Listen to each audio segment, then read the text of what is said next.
永庆不动产为伫咧台南市安平区成立新的分店，现场唔但邀请人才表演为店家增加光彩，也邀请伊甸基金会代表到现场参与开幕仪式，并接受由永庆不动产团队共同捐赠的80份物资加现金3万块。非常谢谢那个永庆不动产这边的协助，那很高兴能够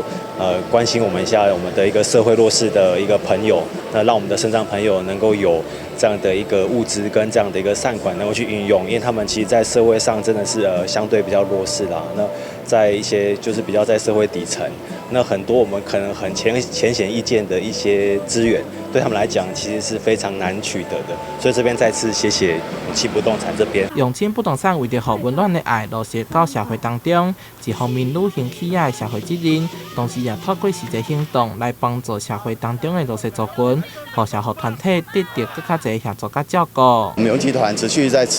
进行我们的爱圆满接力的活动哈。那今天的开幕呢，也感谢我们正婆的电东啊，愿意引领这个我们集团的一个配合我们的活动。那我想整个活动的进行啊，我想都是透过电东愿意发心，好，那愿意把这个爱呢传递到